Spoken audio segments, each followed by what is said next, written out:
every single pound is made up of water, blood, ligaments, tendons, organs, fat, and muscle.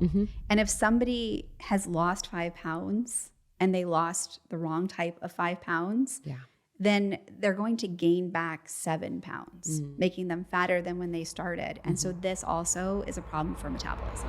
I mean, there are great scales, again, a triggering word for a lot of people, but I love the information these scales give. So a smart scale will tell you all of that, and it's done through bioelectrical impedance. Then really what people should know about getting on a scale, though, is their weight is only accurate on Thursdays. Welcome to Slay, the podcast where we dive into all aspects of female health, fitness, and life. I'm your host, Louise Hazel, and in today's episode, we have a very special guest joining us. She's a highly respected registered dietitian and nutritional therapist, and author of This Is What You're Really Hungry For. She has years of experience helping women to achieve their health and fitness goals through balanced nutrition and a deep understanding of how our bodies work. In today's episode, we'll be discussing a topic that affects so many women. Where are we going wrong with our nutrition, and the importance of understanding how our metabolism really works. She'll be sharing her expert insights on common nutritional pitfalls, how to properly support a healthy metabolism, and actionable steps that you can take to optimize your diet and overall well-being. So, whether you're struggling with your weight, feeling confused about the role of your metabolism in your health, or simply looking to improve your nutritional habits, this episode is packed with valuable information, so grab a notebook because you won't want to miss it. And please welcome Kim Shapira to the show. Hi. Hey, Kim. Oh my God, I just got transported with your voice. Oh, bless you. Where are we? Are we in like some country town in the UK? Yeah, I don't know. Somewhere in outer space, actually. Oh, I love that. Now, Kim, thank you so much for joining us. We've got so much to dive into. I feel like we're on the same page about all things nutrition. Yeah. But first, I want to talk about your book. Yes. Yes. This is what you're really hungry for. Now, in the book, you provide 6 simple rules to transform your relationship with food. Why did you write it? And what are those rules? Oh my gosh, how fast can I go? Because there's so many other things I want to talk about too. I know. We'll get into that. Okay, good. Because I really felt like I had so many answers and so many people are struggling, and it's way easier than they think. And so that was like a calling that I had, if that makes sense. I'm going to breeze through the rules and stop me if you have a visceral reaction to them, because I would love to know how you feel about it. There are 6, but before you even get into number 1, you have to know where your mind is.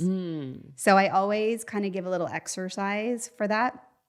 And it goes something like this. So repeat after me, okay? Yep. Where is my body? Where is my body? It's right here. It's right here. Where is my mind? Where is my mind? And now I'm going to ask you to go find your mind. And I'm sure you're going to answer it's right here. Actually, I was like, it's all over the place. Oh, good. Okay, perfect. Okay, so we're going to do it again. So you're going to say, where is my body? Where is my body? It's right here. It's right here. Where is my mind? Where is my mind? Now go find it. It's right here. Okay, cool. That only took 2 tries. Sometimes it takes 10. Wow. But so many people start eating when they don't know where their mind is. We have to start there. Why is it important to first allocate where your mind is when it comes to food? Such a good question. We all have these emotional triggers that we develop in the first 6 years of our life, and then anytime we go through something traumatizing. And we're really out here working on mastering them. But when we are triggered, our mind gets hijacked and goes somewhere else. And our mind's job is to help us survive every single moment in the most pleasurable way. We didn't ask our heart to beat, our lungs to breathe. We didn't ask our mind to think. It's just doing it, helping us survive. And if we feel any discomfort, our mind goes to a place that says shopping is a good idea, or having a cup of alcohol, or a beer, or eating. And so our mind kind of escapes, or it starts planning out or worrying in the future, I should say, right? And so we need to be able to bring our mind back to this moment where we can remember that food is fuel for our body, that it's not comfort, that it's not our source of entertainment, and it's also not the enemy. How many times have people given you pushback when you said food is not food is fuel? Because I feel like when, dietitians, health professionals say that food is fuel, then people kind of look at me like, oh, there's this kind of visceral reaction. It's like, no, it's to be enjoyed, it's pleasure, and it's all of it's frivolous, and it should, and I'm like, it's actually both of those things, Yes. primarily. Can't it be something that you love and enjoy, but it's not what it is? Right. And I think that majority of athletes, like myself, what do I need to put in? Because my goal is not ever aesthetics. It's like, what can my body produce today in way of output? What can it produce mentally, physically? What is the task that I need to meet? And therefore, do I need to take on more fuel? Or am I just going to laze around on the sofa all day and ultimately probably don't eat as much as I need when I'm like doing 7 track and field events? I mean, your mindset is what makes you think about what your body can do. Many people don't have that mindset, right? They don't even think about their physical body. They don't even like listen or honor or show it grace. They're too busy having, living their life and having short-term memories. They might set an intention, make a plan in the morning, and then completely forget that they made that plan to do whatever that they were going to do because they became emotionally like triggered in one way or another. But it's your mindset. You know exactly who you are. And I think that's like one of my primary goals with my clients is to help them posture themselves. If I said to you, you know what, you're actually not an athlete, you would really like come at me. I'd probably just push back, and I'd be like, in my mind, an identity, that's one piece of who I am. But the interesting thing is when you said posture, I always think about my day and I say to myself, what is my posture today? So I'm like, how am I showing up as my best self today? Even though I'm tired, even though I know that my output might not be tip top, I'm always thinking about my approach. So the really interesting thing, as you know, we have a female gym, is I interact with so many women on a daily basis. Every single one is completely unique from a training perspective. But, since opening the gym, one of the things that really surprised me is how deep I would have to dive to upskill and educate myself with regards to nutrition. Because in order to, get transformational results, the transformative results that keep our clients, keep them interested in the things that they actually, request from us, that requires, us personal trainers, the best in the business, to be really highly skilled and knowledgeable on nutrition and understand how important that is. And more importantly, just how effective that is when it comes to a physical transformational result. Now, what about your clients? When they come to you, what's their expectation? Yeah. I'm going to actually just give you a little bit of insight into like how I got here, if that's okay. Yeah, absolutely. I love that. Especially because when people hear dietitian, that immediately like causes people to shut down. Like I'm going to come at them with food as fuel, and now they're not going to hear me. So this is I like just learned this. I didn't even realize that I was triggering people by telling them who I was. But I'm 51, and when I was 12, I got sick, and I ended up in and out of the hospital for a year at UCLA. And I would go and see my specialists pretty much, every single week for the 4 years of high school. And I must have been crying on one of my visits. And my mom said to me, "Don't cry. I'm going to take you shopping after this doctor appointment." Oh, wow. And it really like gave my mind this place to go to that could be anywhere other than the pain I was in. And almost every emotion at that point led to shopping is a great idea. Yeah. And somewhere in high school, a doctor mentor of mine had said to me, food can make you sick or healthy. And I had always seen myself as sick. And so I basically took that and said, well, I'm going to be healthy then. And I'm going to help everybody be healthy. And I went to graduate school. And I came in, I opened my private practice, and my very first client was a therapist. And I say that honestly because I really think she should have been smarter than me. I was 27 and I put her on a diet. Yeah. And she lost weight and everything changed and she was doing great. And then she said to me, "You know what, I'm going to gain the weight back." And this affected me because Yeah. She said that her husband wanted to be intimate with her all the time, and she had been molested as a child. And it was that moment when I realized it's not about kale. It's not about the food. I need to understand what's going on with the people who live inside of their bodies. And then I started recognizing that my clients were eating in the same way that I was shopping. And once I could really identify their emotional well-being and their triggers, then I actually had a way to help them sustain the results. Yeah. You know, it's been a really interesting time. I'd say the past 4 years in the gym, understanding who's walking through the door that day. Yeah. And I say that in the sense of like, who am I really dealing with and how can I get the most out of them? And the interesting thing, you know, you mentioned the word trigger multiple times. Yeah. And we're going to go into this in a little bit more detail because I think there's a couple of things to touch upon. It's become increasingly hard to guide our clients in the gym when they shut down about conversations about food. And, you know, they have these very real goals. Yeah. I want to lose 10 pounds. Okay, cool. Well, let's break that down. Do you want to lose 10 pounds of fat or 10 pounds of muscle? 10 pounds of water? I want to lose 10 pounds of fat. Okay, cool. Are you tracking your food? No, it's not for me. No, I can't do that. It's not for me. And I actually had a conversation with one of our clients in the gym this morning. She's super adherent. Again, she will drink mud water. She knows who she is. She drinks mud water every morning. I call it mud water because it's a protein powder mixed in water. I can't do it. I'm more of like, let me mix my protein powder in with like some actual milk or something. And she's got a very high level of adherence, very little emotional attachment to food. Just tell me what to do and I'll do it. And watching her transform in terms of a physical transformation has been really impressive. But watching her level of education rise has been even more impressive since she's been able to kind of utilize food tracking apps as a tool, non-emotionally. And, you know, we compare that to her in-body results, her body composition results, which we'll talk about. Yeah, my favorite. And so for me, that's like the ideal client, a person who you're able to have the deeper conversations to drive them to their goals. But a lot of the time we can't even get to those deep conversations because there's this trigger. Yeah. Why are we so obsessed with dieting?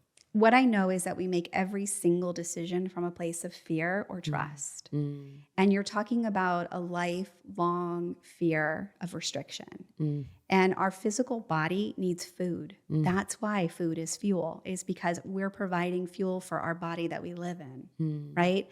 And so if I've restricted or somebody's restricted, they're actually creating more trauma and more fear. And so if they are now being told, we're going to look at the way you're eating, that immediately causes them to be emotionally triggered, and their mind is over there.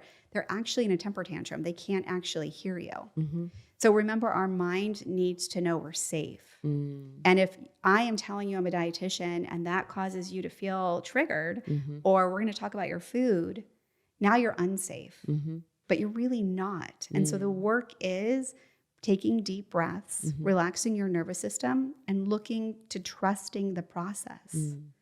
One of the best pieces of advice that I received it was actually from my acupuncturist, great guy, Dr. Bruce. He said to me, if you want to have a discussion with people about their diet and nutrition, don't have it in the gym. Have it during a massage. Have it during a time when they're completely relaxed and at ease, when their body is already out of that fight or flight state.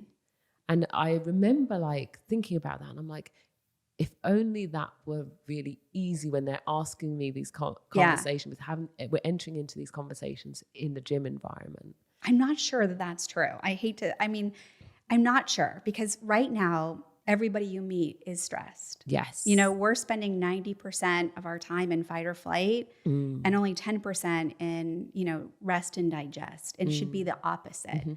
But I personally was having a massage the other day, and I go to the same masseuse, and she doesn't know what I do for a living because I want that time to be just quiet time. For yourself. And she's a German masseuse. She's so good at what she does. But she was telling me how she doesn't eat carbohydrates and how, you know, they're the devil. And I was like, it doesn't land on me the same way it would land on somebody who has had a problem with food. But it's really unfortunate that she feels that she can say that when I'm getting a massage. Yes, yeah. I think. One of the biggest issues that we've had in the gym is carb phobia. Gosh, you must deal with this every single day, Yes. right? Where do you start with your clients that come in and they're telling you that they've, because let me paint that picture for you. I already know what it is. I've tried everything. I've done keto, I've done colonics, I've done detoxes. I can't and I'm gaining weight. I'm gaining weight and I don't know why. And, I'm stressed out and I don't even eat carbs. I exercise all the time. What do you say to those clients? That's like literally the first page of my book. Yep. No doubt. Yeah. Well, I am all about putting somebody in balance. And so that person is out of balance. And you can see just by the stress level and, when we restrict, that causes your body to feel stressed. And our body responds in under 10 seconds. 1,400 different sensations occur, driving out your neurotransmitters and your digestive enzymes and all the things you need to break down food to run to the extremity so you can basically run from the lion that came into the room. In under 10 seconds, it tips off your hippocampus, your pituitary, and your adrenal glands, raising your cortisol levels, upsetting your hormone levels, and changing your insulin levels, right? So all that's happening when you don't eat and you're hungry. It also happens when you eat more than you need because stress is, I'm scared of the man walking towards me, or it could be I'm in physical pain, or it can be I'm worried about what I'm going to have at girls' night on Thursday night for dinner. All three of these types of stress are the same in your body and they're creating the same response.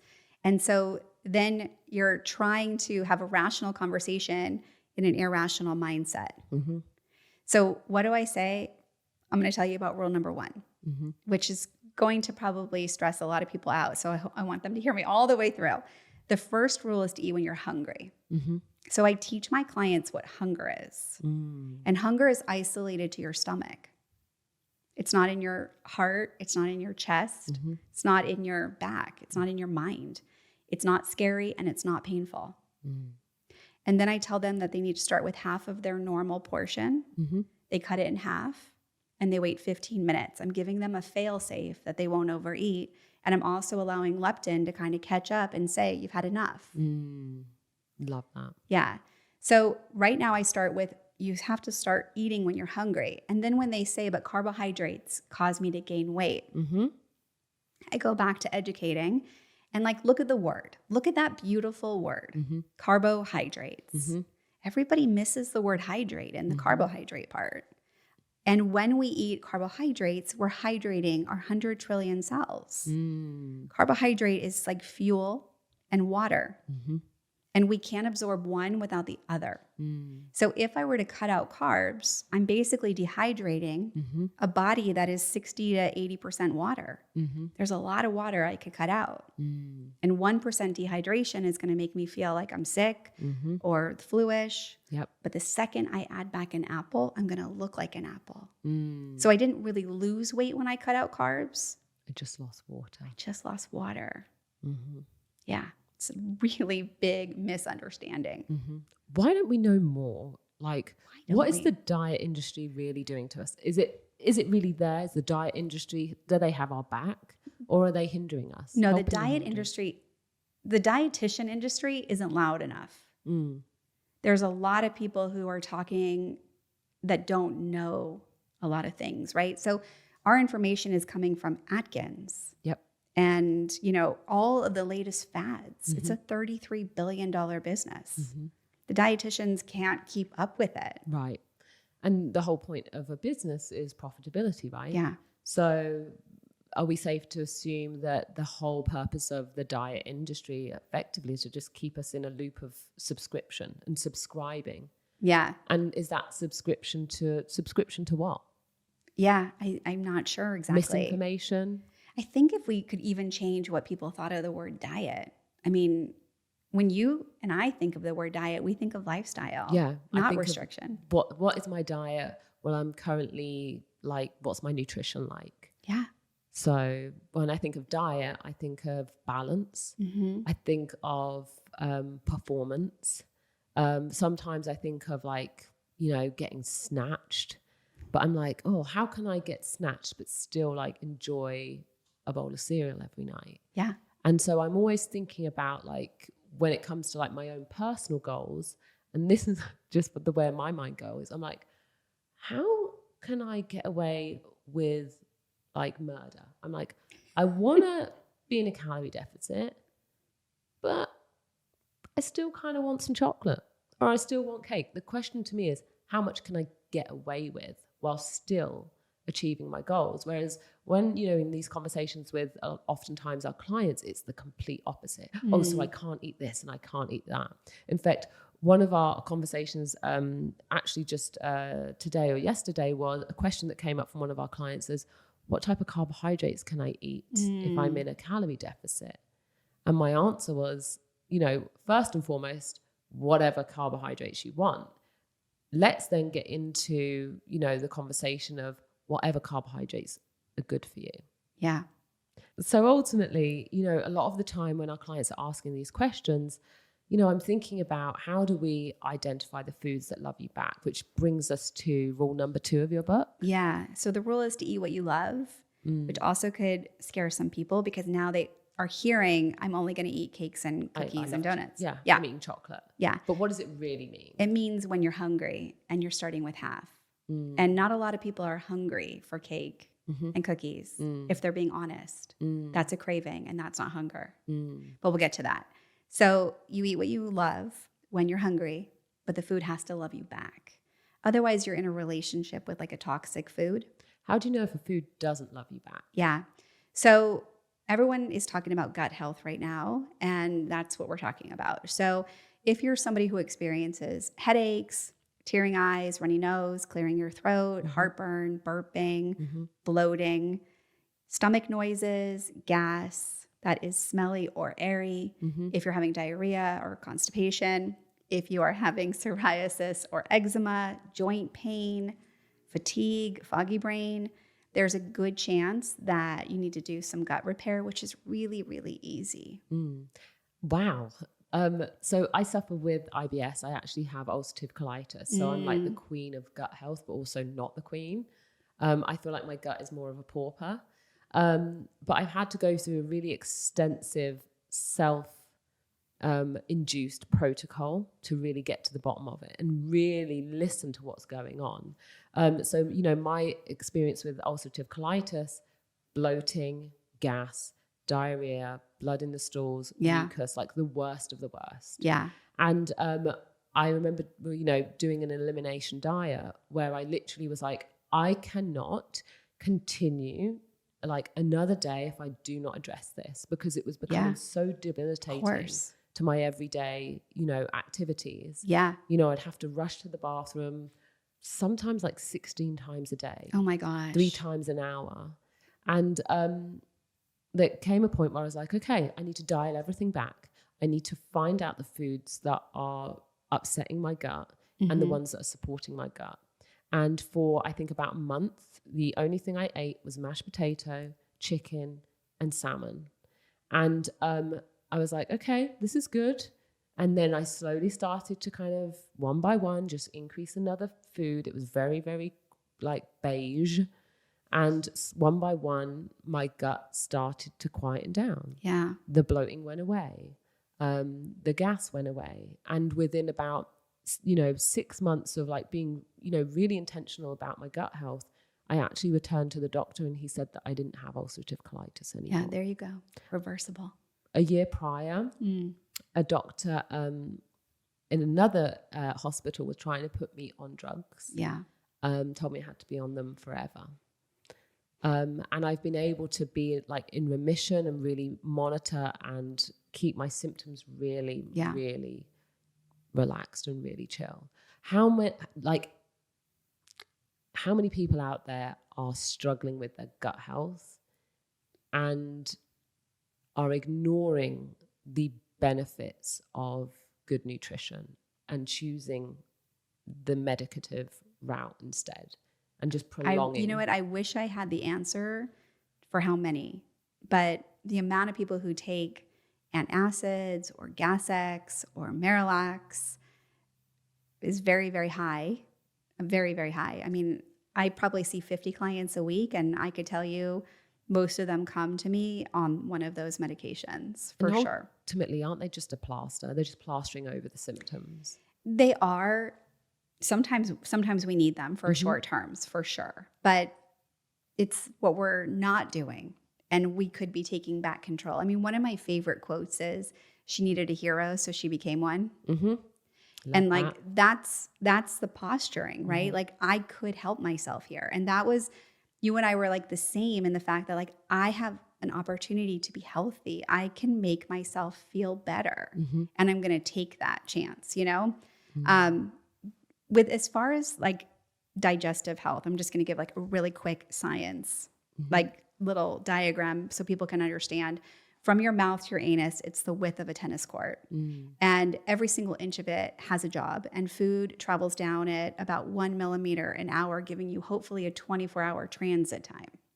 And if you can look at a paper towel ring, that cardboard, ring, we're talking about the inside of, that's the digestive tract. And technically the outside of it, where the paper towels are, that's where your blood system is and all your organs, and things that are inside have not gone to the blood yet and gone to any of the organs. And we want to keep everything in the digestive tract. And so when you think about that thin, cardboard, that mucosal layer, when we keep eating things that we're sensitive to, it damages the mucosal layer, and the mucosal layer actually mounts an immune response. And sometimes in some people it gets stuck on, and that's an autoimmune disorder. But if we have a problem with our mucosal layer, the next layer are these tight junctions that become leaky. Leaky gut. Yes. And so now you have the mucosal, the tight junctions, and then that epithelial carpet, which we really want nothing to stick to. We just kind of want it to be very slippery. Yeah. And if we are aware of the foods that are hurting us, then we can stop the mucosal layer from feeling attacked, right? And there's a few things that you can add to your diet every single day. Like, I love omega-3s, and I love them in the form of hemp seed, chia seed, or flax seed, because they don't repeat on you, and they're also full of fiber. So omega-3s, fiber, a probiotic, fermented foods, whole grains, believe it or not, which have carbohydrate inside them. Remember, carbohydrate's not a food, it's inside the food. And then a diverse amount of fruits and vegetables. Those 5 or 6 things really heal the lining of your gut. But there's now something called a food sensitivity test. Yes. I was going to say, how can we become even more aware? Like, what is it? What would you recommend? I love the Everlywell one. I think it's a game changer, to be honest. You order it, the next day you get it, you prick your finger, 5 days later, you get a list that's very specific to your body right now, what's going on. And all of the things on the list, whether they're moderate, high, or mild, are hurting you. And so you have a choice to remove them, but also not to remove them, because people who have a history of eating disorder feel very restrictive if they're losing something. And I always like them to experiment with, just go ahead and try it. See what happens when you eat it. And you have to really want to say no, rather than me telling you it's bad, if that makes sense. But just so you're aware, things that could damage not only are caused because of the food, but if you've had a history of antibiotic use, or if you're high stress, these things actually hurt the lining of your gut too. I always feel like, in fact, I know that my ulcerative colitis was triggered after a course of antibiotics. And so, a lot of the time, think about how much we've been medicated. We've had so many illnesses, COVID, all of these things. I would say one of my things would be to always take the probiotics after a course of antibiotics. That was the thing. 3 months. I think, take it for 3 months. Really hurt me. What are the most common nutritional mistakes that you see women making when it comes to their daily diets? Oh my gosh. Not eating fiber.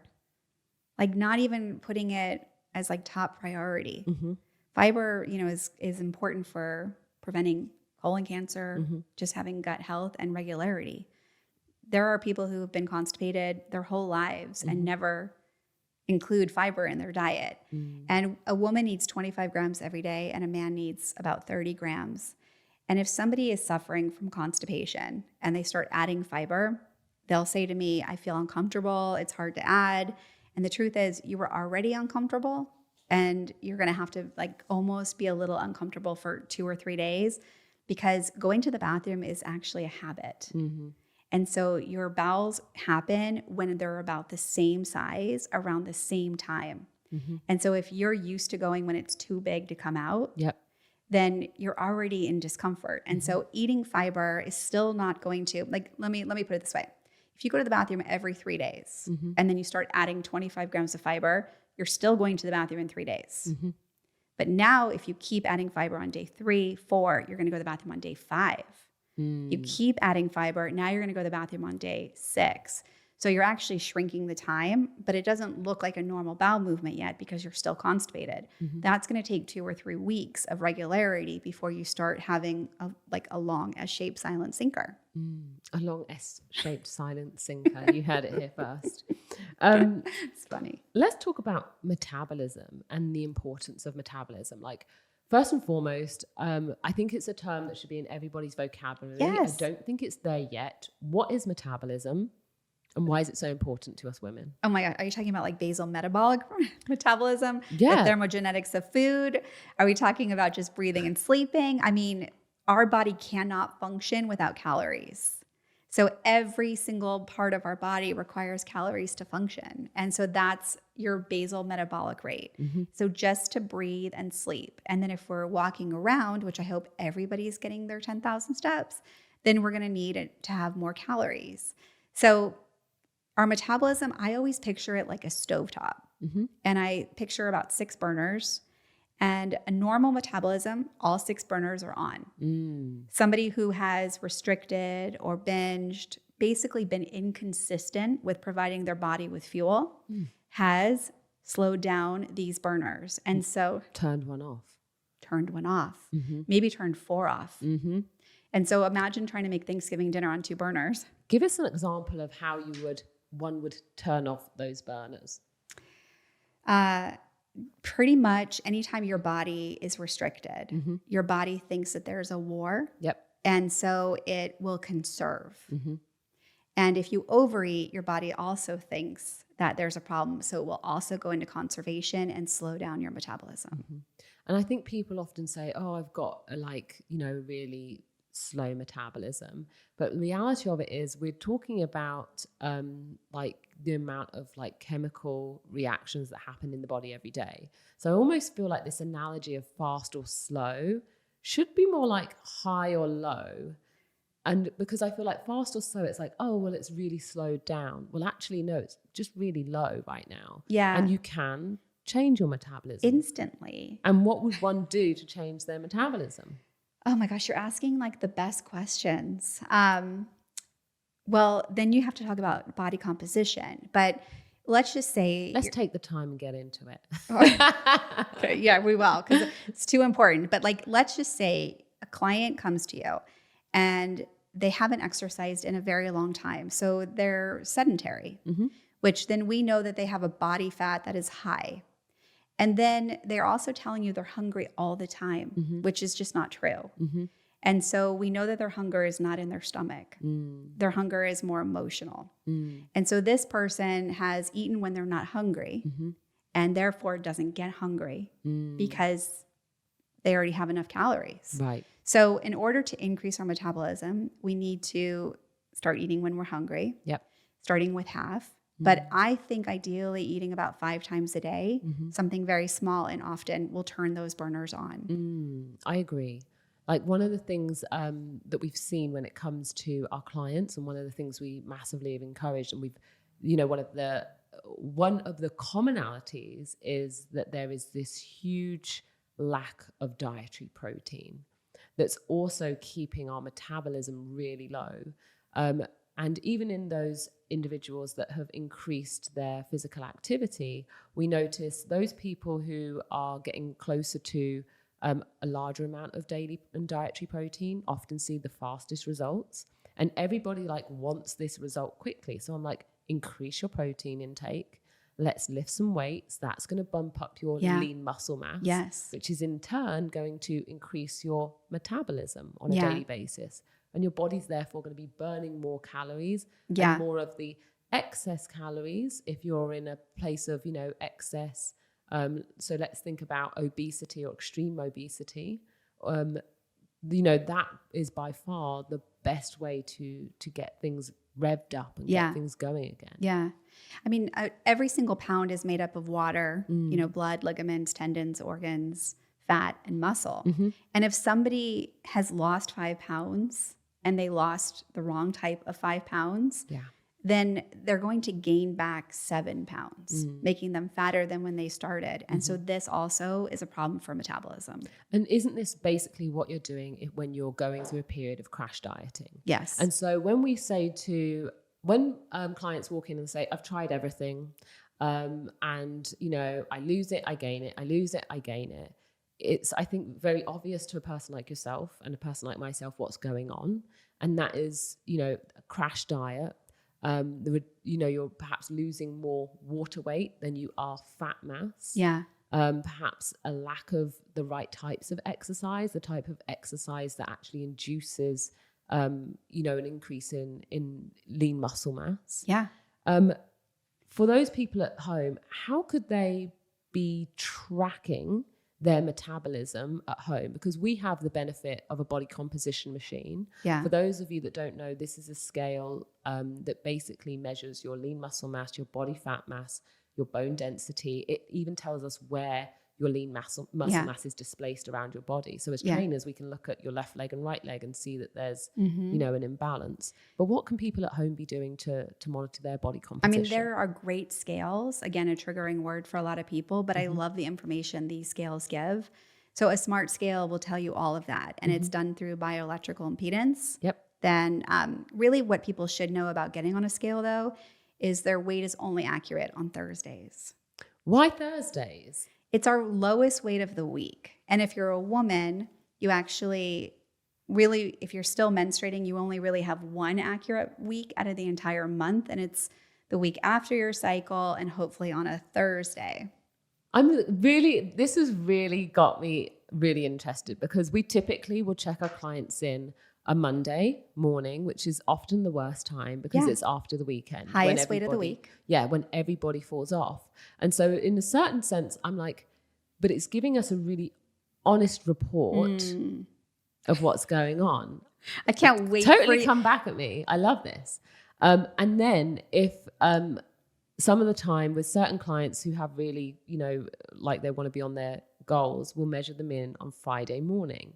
And there's often a humongous difference. Yes. Because what they can do between Monday and Friday is often achieve their overall fat loss goal of 1 pound a week. And I've seen it time and time again with my clients. It's like over the course of just 5 days, your nutrition and your exercise can massively influence your goals. And so that kind of when you say it's really easy, when you're adherent, it's really, really easy. But then when you adherent Monday through Friday and then inadherent on the weekend, you can start Monday back at square one. The shame that people must feel even for their weekend, right? So our human body weighs more on Saturday. Why is that? It's all the salt and all the water. And I'm going to explain that in like carbo loading because that's going to be, you're going to know exactly what I'm talking about. Monday is our highest weight because we are not eating in the same places that we normally eat Monday through Friday. And maybe we're adding alcohol and it's just different. People have cheat days and think about like carbo loading, for instance. Yep. Think about barbecue sauce, teriyaki sauce, soy sauce, marinara.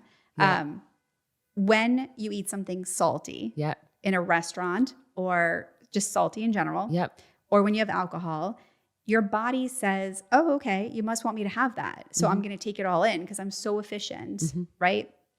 So it takes it all in.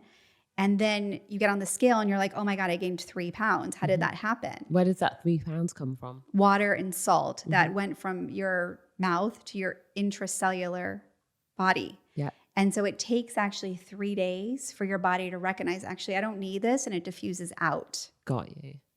So let's say you've obviously had a heavy weekend. So by the time Wednesday comes around, your intracellular water is perhaps reducing. It is. And so therefore the best time to weigh would be first thing Thursday morning. Always. What if you don't come to the gym on a Thursday morning? Is Friday an acceptable time? Yeah, it's not as good as Thursday for real. But if you look from Thursday to Thursday, you're going to get the most accurate results. So my question as a trainer, because I'm thinking about obviously my clients, in my mind, and I'm very highly disciplined, as you already know, in my mind, it's like, if you have a goal that you want to achieve, let's say you want to get to a certain goal within 12 weeks, shouldn't you aim to be as consistent as you can be within that period of time? So shouldn't Saturday look like Wednesday? Yeah, so should vacations, right? They should look, every day you should be in routine. Something you said about discipline, the thing about it and the paradox about it is that you're having so much fun and you like the way you feel and look. Kim's got it. And the problem is that everybody else is feeling restricted and they haven't gotten there yet. Yep. And so the problem with perfection or having a Saturday have to be, which is why I say eat what you love. Yeah. Because there should be birthday cake. There should be normal eating. And it so happens that like, it shouldn't matter what the scale is saying as long as you're resilient, right? So I had birthday cake. I'm not having it every day of the week because that's a habit, but I am enjoying food and I'm also getting right back to the things that take care of my body. That's consistency, right? How do we get the everyday woman They have to have fun. Yes, They have to have absolutely. fun. Because in my mind, like, you know, whether I'm eating for a goal or not, I feel like I'm always having fun. It's either a challenge or it's this, but how do we get the everyday person to adopt that same mentality? It's the same for you and I. We don't want to be sick. We don't like the way we feel when we do things that are out of, our normal. Yeah. Is there anything that they need to do, like rewiring, repatterning, trauma-wise to address? Practice. And what does that look like? It's consistency, like what you're talking about, right? So we have to practice. Do you remember, excuse me, do you remember Karate Kid? Yeah. Okay, so Mr. Miyagi had him wax on, wax off, and he's like, am I done yet? And he would say no. And then all of a sudden the street kid comes and he tries to attack him and he like already had this muscle memory. So we sleepwalk through most of our day 47% of the time. So if I'm emotionally triggered, then I'm already just going to do what my mind is telling me and not paying attention or remembering what my intentions were. Plus, my mind is telling me that I'm not safe and that cupcake is way more fun than the way that I'm feeling. Why wouldn't I have the cupcake? And then all of a sudden I have the cupcake and I'm like, why'd I do that? I wasn't planning on having that cupcake. And now it's a cycle of, I'm such a bad person. I'm a failure. Yeah. I'm a this. Yeah. So how do we reframe that? Like, what are the tools that you use with your clients? Is it Post-it notes? Is it food journaling? What are the tools that are making them more mindful or, allowing them to be more intentional when it comes to their emotions and food? Yeah. It's really, yes, all that. So there's workbooks, there's accountability report cards, there's, texting, there's whatever you need for accountability. But it's honestly coming back to your breath. And I think honestly having a gratitude practice is very, very, very important. There was a study done with fleas. Are you familiar with the study with fleas? No. So the scientists took fleas and they put them into a jar and the fleas would jump in and out of the jar. And then the scientists covered the jar. And then the scientists and the fleas forgot, they just stopped jumping in and out. And then the scientists took the lid off, but the fleas didn't try to jump out anymore. And the worst part of the whole thing is when the fleas had babies, they never tried. So with these limitations, that makes me feel so sad. Is that not what we women are imparting on younger women? Yeah. And we do it to ourselves in a lot of ways, like just claiming the way that I am. I just can't lose weight, or, I'm not a good sleeper, or, I've always been constipated. Like Esther Perel says it best. She says that you can have 8 relationships in a lifetime, sometimes 8 with the same person. And I would say you can have 8 with yourself. So basically you've kind of got 8 chances to get it right, possibly more. Yeah, like be who you want to be right now, Okay, so Kim, we've talked about the first 2 rules. Take me through the remaining rules. Okay. The third rule is to eat without distraction. So we eat because food is in front of us. We eat for cravings. We eat for emotional reasons, but I only want people to eat because they're physically hungry. Yeah. Cravings are not hunger. So like eating in front of the television would be like eating with a distraction, like you're not paying attention to what you're doing. Yeah. So what tips and tricks would you advise? Ideally, I want people to know where their mind is, obviously, but we don't think about digestion. Like we're so busy being emotional. Our mouth is made to break down food so we can get the nutrition from inside the food. So we're meant to chew our food between 15 and 44 times. And really the reward of eating is in anticipation. And we need to change it to I'm actually loving what's in my mouth. Savoring. Savor it. Like we're supposed to smell our food so we can get like saliva, right? Because we need our mouth to water to get the enzymes to break down the food. We're supposed to swallow a liquid. This is amazing. And this is a really good point for Eric, who often chokes multiple times a day on water. Just FYI, I feel like I very rarely see him chew, but also I think I could chew better too. Okay, I have a million questions about that. Sorry. So do I. Yeah, because are you choking on anything else? Okay. Just water. Okay. You'll have a consultation after, Eric. I don't have time. I have back to school night. Sorry. What's rule number 4, Kim? Rule number 4 is one you're going to like. It's 10,000 steps. Love. The average American gets 3.5. Oh, without a doubt. I know I have a friend, a neighbor, that during the pandemic had his Apple Watch on. And one day he recorded 9 steps. I said to him, what the hell did you do? Crawl to the bathroom? Did you like roll on your back to the bathroom that day? 9 steps.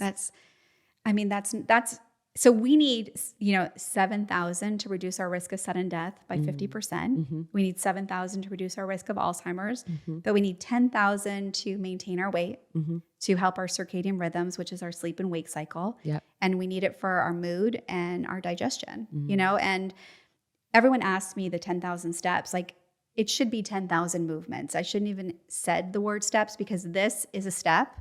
But we need, to be working on cardiovascular, resistance, flexibility, endurance. Like I want to be a 90-year-old who can carry groceries from my car and have my balance intact. I want to be a 90-year-old that can carry my husband from the car. Okay. I'm sure you will.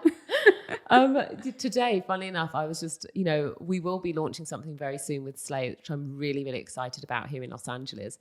But I was Googling, 10,000 steps. How long would that take? If you're if you're walking at 3 miles per hour, around about an hour and a half, an hour and 40 minutes, which seems like a lot of time. But like you just said, if this is a step, think about the amount of time that you're on your feet over the course of the day. So that's not to say that you need to do 10,000 steps in one sitting. No. Maybe you only do 45 minutes of walking, like activity exercise, and the rest of your steps are just through living a less sedentary lifestyle. Exactly. How exciting. It is. What's rule number 5? Rule number 5 is to get 8 cups of water every day. This is our natural way to detox all of our cells.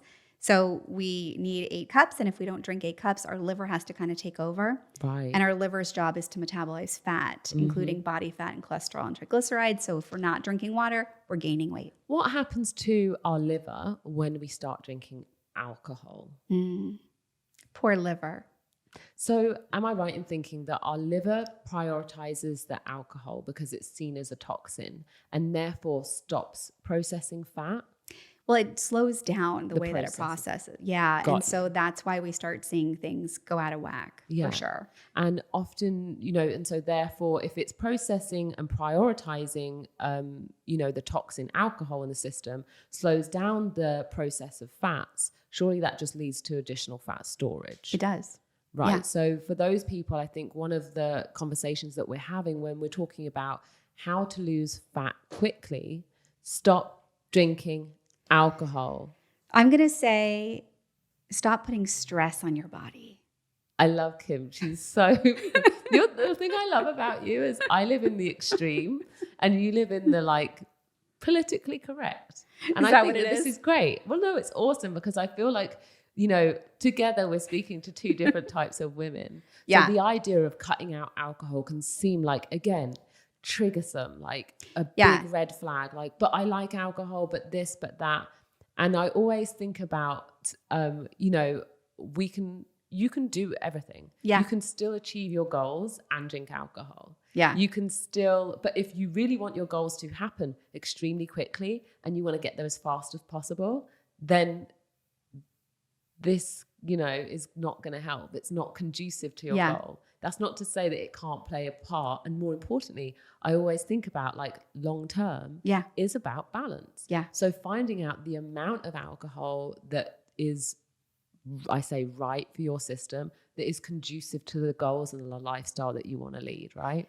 And I would say to whoever's listening, they have permission to try not to drink just to see how they feel. Because I think that a lot of people don't feel good when they drink. And I don't think that there's this coming back to self and this acknowledgement, because the pressure of social drinking is, oh, you're not drinking. It's almost, it's really shamed. Yeah. And I think that we're probably starting to lose that stigma a little bit.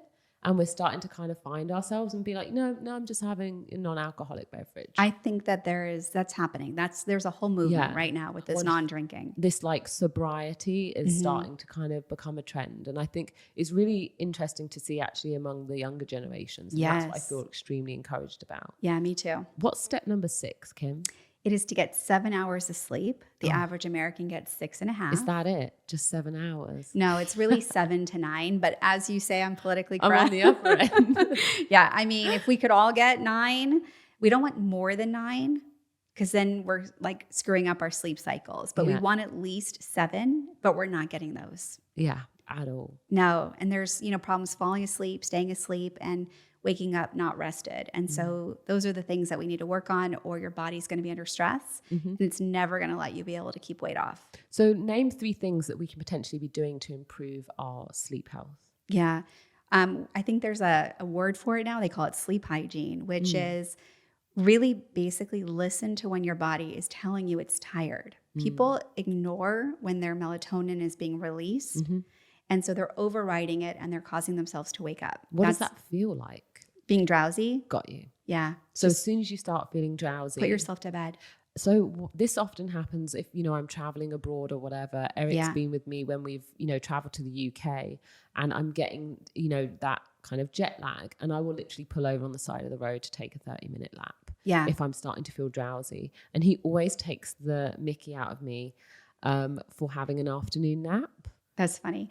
But I know myself. And that's what my body wants. Yeah. I mean, I think you do know yourself. I always recommend a nap less than 20 minutes. Otherwise, you're going into a new sleep cycle and you're going to screw up your future sleep.